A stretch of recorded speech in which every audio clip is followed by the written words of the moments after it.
Hey everyone, welcome back to the channel Guddu vlogs. और कैसे हैं सब? होप करती हूँ सब अच्छे हों। जी मैं भी ठीक हूँ। आज का दिन है बुधवार और तारीख हो गई है 23 अप्रैल।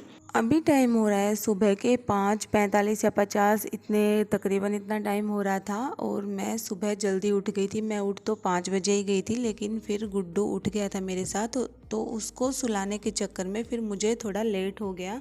और उठते ही सबसे पहले तो मैंने अपने लिए गर्म पानी चढ़ाया। उसके बाद मैंने सारे घर की डस्टिंग की। और जो ये वो वॉश बेसिन के पास शीशा है, ये भी मैंने कॉलिन से साफ़ किया। लेकिन मैंने वीडियो शूट किया था, शायद कुछ इशू की वजह से वो शूट नहीं हुआ।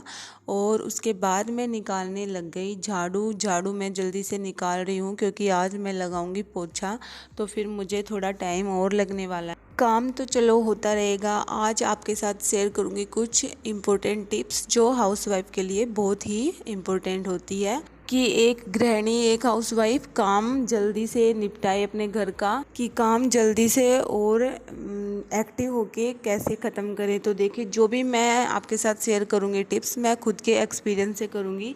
पहले तो सबसे इम्पोर्टेंट ये होता है कि हमें सुबह जल्दी उठना चाहिए। जो मैंने खुद देखा है, मैं पहले थोड़ा लेट उठती थी, तो मेरा काम भी ऐसे ही होता था, जैसे मन में चिड़चिड़ापन होता था, ये काम टाइम पे नहीं हुआ, ये काम टाइम पे नहीं हुआ। और खुद के लिए तो मैं कभी टाइम निकाल ही नहीं पाई। जैसे सुबह मैं ना तो ब्रेकफास्ट कर पाती थी, ना खुद के लिए कुछ भी टाइम, जैसे मॉर्निंग जो एक्सरसाइज होती है वो भी मैं खुद के लिए नहीं कर पाती, अपनी मॉर्निंग ड्रिंक होती है वो भी मैं खुद के लिए नहीं ले पाती। बस जो घर में मेरे हस्बैंड और मेरा छोटा बेटा है, उन्हीं के कामों के चक्कर में मैं अपने लिए कुछ भी नहीं करती। क्योंकि मैं लेट उठती थी, मुझे इतना टाइम नहीं मिलता था। और अब मेरे पास इतना टाइम होता है कि मैं खुद के लिए टाइम भी निकाल लेती हूँ, अपना मोबाइल भी चला लेती हूँ। अगर किसी से फ़ोन पे बात करनी हो तो मैं बात भी कर लेती हूँ। मतलब मुझे मेरे लिए अच्छा खासा टाइम मिल जाता है। और ऐसा नहीं है कि जैसे अगर मैं 5 बजे उठती हूँ तो आप लोग भी 5 बजे उठो। वो अपने घर के जो कामों के हिसाब से अपने को सेट करना पड़ता है। जैसे मेरे घर का काम है, जैसे हम दो ही रहते हैं, दो रहते हैं और एक मेरा बेटा है, तो हमारे घर में इतना काम नहीं होता। काम तो बहुत ही होता है, लेकिन फिर भी जब एक तो बड़ा परिवार हो, उसके अकॉर्डिंग तो हमारे घर में काम कम ही होता है। तो अगर मैं 5 बजे उठती हूँ तो आप 5 बजे उठोगे तो वो सही से मैनेज नहीं हो पाएगा। फिर आप लोगों को जल्दी उठना पड़ेगा। हम 4 बजे भी उठ सकते हैं। 4 बजे भी कोई ज़्यादा दिक्कत वाली बात नहीं होती। मैंने देखा है बहुत सारे घरों में लेडीज़ 4 बजे भी उठती हैं, जिनके घर में भैंस होती है, भैंसों का काम भी करती है और अपने घर का भी। अगर भैंस नहीं होती तो भी वो 4 बजे उठती है। 4 बजे उठ के अपने घर का सारा काम मैनेज कर लेती है। मैं भी अब से सोच रही हूँ कि 4 बजे उठा करूँगी। और कभी कभी तो उठती भी हूँ, कोशिश भी करती हूँ। लेकिन जब मैं 5 बजे उठती हूँ तो भी मेरा काम अच्छे से मैनेज हो जाता है। तो टाइम पे उठना हमारे लिए बहुत इम्पोर्टेंट है। और दूसरी है कि हम एक्सरसाइज करें थोड़ा बहुत उठ के। अगर हम एक्सरसाइज कर लेते हैं ना 20 या 25 मिनट, तो हमारा शरीर सारे दिन एक्टिव रहता है और हम अपना काम खुशी खुशी कर लेते हैं। और सबसे इम्पोर्टेंट बात ये भी है कि हम अगर कोई काम करते हैं और बीच में किसी का कॉल आ गया, तो वो कॉल हम बीच में अगर बात करेंगे तो फिर हमारे काम में जैसे आधा घंटा लग रहा है, तो फिर उस काम को 1 से 1.5 घंटा लगेगा। तो हमारा टाइम यहीं पे ख़राब हो जाता है। तो हमें अपना काम के बीच में किसी की कॉल नहीं उठानी चाहिए। अगर इम्पोर्टेंट है तो आप लोग उनको बोल भी सकते, आधे घंटे बाद वापस से कॉल कर लूँगी। क्योंकि हम बीच में अगर बात कर लेंगे तो फिर वही है, हमारा काम टाइम पे नहीं होगा और फिर मन में चिड़चिड़ापन आएगा।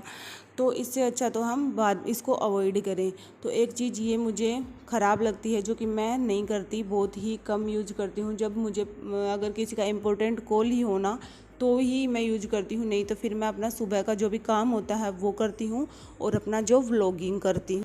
और एक मैंने देखा है, जैसे कुछ लेडीज़ हैं, वो काम बहुत अच्छे से करते हैं, बहुत साफ़ सफाई से करते हैं, तो उनको ऑब्ज़र्व करना चाहिए। हम उनसे सीधा जाके तो हम नहीं पूछ सकते कि आप ऐसे कैसे करते हो, आप इतना अच्छा काम कैसे करते हो। क्योंकि हम अगर डायरेक्टली उनसे पूछ लेंगे तो फिर वो हमें शक की नज़र से देखेंगे कि इसको इतना ही नहीं पता। और वो हमें बाद में ये भी बोल सकती है कि आप तो साफ़ सफाई से काम नहीं करते, आपकी स्पीड बहुत कम है। तो हमें उनको ऑब्ज़र्व करना चाहिए, दूर से ही हमें उनको मतलब देखना चाहिए कि कैसे कैसे काम कर रही है। और फिर दूसरों को ऑब्ज़र्व करके हम खुद भी अपना सकते हैं वो टेक्निक, जो जैसे घर की साफ़ सफाई है वो कैसे कर रही है, तो फिर मैं भी ऐसा ही करूँ। एक वो चीज़ सबसे बेस्ट होती है। और घर की जो मतलब क्लीनिंग है वो सबसे ज़्यादा ज़रूरी है। हमें घर की क्लीनिंग तो अच्छे से करनी ही चाहिए। और एक चीज़ और इम्पोर्टेंट है कि हमें अपना काम टाइम टेबल के हिसाब से बनाना चाहिए। ये नहीं कि हम किसी दूसरे से टाइम टेबल बनवाएं, हमें खुद अपने हिसाब से एक टाइम सेट करना चाहिए प्रॉपर, और उसके हिसाब से ही हमें काम करना चाहिए। जैसे हमें आधा घंटा सब्जी बनाने में लग रहा है तो हम उसी आधे घंटे में ही सब्जी बनाएं, ज़्यादा टाइम ना लें उसमें। इस तरीके की जो ये छोटी छोटी बातें, छोटी छोटी जो टिप्स होती हैं ना, वो हमारे लिए बहुत ही काम आती है और हमें फिर मोटिवेट करती है। और जब एक हाउसवाइफ होती है ना, वो अपने घर के कामों में इतना खुश रहती है, घर के काम ही अच्छे से करने में इतना खुश रहती है कि मुझे बहुत ही कम लगता है कि वो कहीं पे अपना टाइम वेस्ट कर रही होगी। क्योंकि वो एक तो घर के काम करती है, एक वो अच्छे से करती है ना, तो फिर उसके लिए टाइम निकालना बहुत मुश्किल हो जाता है। और जब हम अपना टाइम टेबल के अकॉर्डिंग काम करते हैं ना, तो हमारे लिए एक प्रॉपर टाइम सेट हो जाता है हमारे खुद के लिए, और हम कर सकते हैं वो काम। सो फ्रेंड्स, जो भी मेरे एक्सपीरियंस के हिसाब से जो भी टिप्स थी मैंने आप लोगों के साथ शेयर कर दी है, अपने जो मन की बातें जैसा मुझे लगता है। क्योंकि मैंने ये जो सारी बातें हैं खुद पे ही अपना के जो मैं करती हूँ वही मैंने आप लोगों के साथ शेयर किया है। और मुझे टाइम भी बहुत बच जाता है, क्योंकि ये है ना कि सुबह अगर हम उठ के जल्दी से काम कर लें तो फिर सारा दिन तो हमारे पास है, अपने लिए ही है। हम कुछ भी करें उस टाइम में, और हमें काम की टेंशन भी नहीं होगी, एक चिड़चिड़ापन भी नहीं होगा हमारे मन में। कम से कम हम इन सब चीज़ों से बच जाएंगे और घर के कामों में खुश रहेंगे। अक्सर मैंने ये भी देखा है कि घर के काम करते करते लोग इतने बोर हो जाते हैं और बोलते हैं कि, ये भी सुना है कि इतने ज़्यादा काम हो जाते हैं, घर के संभल में नहीं आते, इतने ज़्यादा काम हो जाते हैं। अरे तो घर के काम है, ये तो सभी लेडीज़, सभी हाउसवाइफ करती आ रही हैं, कोई नया काम थोड़ी ना है।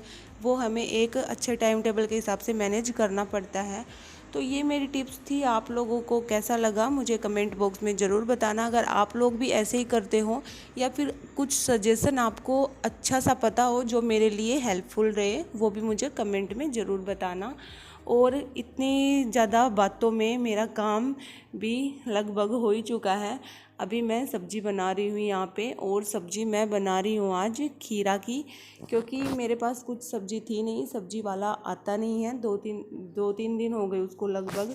तो यहाँ पे मैंने खीरा कट कर लिए। मुझे खीरा लेने का शौक़ तो रहता है, बट मैं खाती बहुत ही कम हूँ। ऐसे सोचती हूँ कि खाऊंगी खाना खाने के टाइम पे, लेकिन फिर मैं भूल जाती हूँ और खीरा ऐसे की ऐसे ही रखा रहता है। तो कोई सब्ज़ी नहीं थी तो इसलिए मैंने उनका यूज कर लिया। और ये सब्ज़ी बहुत ही टेस्टी लगती है, बल्कि मुझे तो लौकी की सब्ज़ी से भी बहुत ही ज़्यादा ये सब्ज़ी टेस्टी लगती है। तो यहाँ पे खीरा की सब्ज़ी मैं सिंपल तरीके से ही बना रही हूँ। इसमें मैंने लगा दिया है खीरा डाल, जो जीरा वगैरह डाल के छोंक लगा दिया है, और ये टमाटर मैं बाद में डालूँगी। तब तक मैं मेरा अपना काम कर लेती हूँ, जो भी किचन इधर उधर फैला हुआ है। और हस्बैंड को मैंने ब्रेकफास्ट दे ही दिया था। गुड्डू को भी मैंने छोटा उसका जो निबलर है जूसर, उसमें छोटे छोटे पीसेस में फ्रूट कट करके दे दिए थे। बस सारा काम मेरा लगभग हो चुका था। सब्ज़ी मैंने चढ़ा दी थी और यहाँ पे आटा लगा रही हूँ। उसके बाद जो हम सोते हैं वो रूम हम झाड़ू वाड़ू नहीं निकाली थी, उसमें मैंने बाद में निकाली। क्योंकि बाहर में मैंने झाड़ू पोछा किया था, तब तक उसमें गुड्डू और राहुल जी सो रहे थे। फिर मैंने उसमें बाद में झाड़ू और पोछा लगा दिया था। वो जब हॉल में आ गए थे तो मैंने उसका जो साफ़ सफाई होती है वो सारा मैंने कर दिया था। और यहाँ पे सब्ज़ी भी हो चुकी है हमारी लगभग तैयार। अब डाल दिए मैंने इसमें टमाटर, और फिर से इसको ढक के पका लेंगे 5-6 मिनट तक।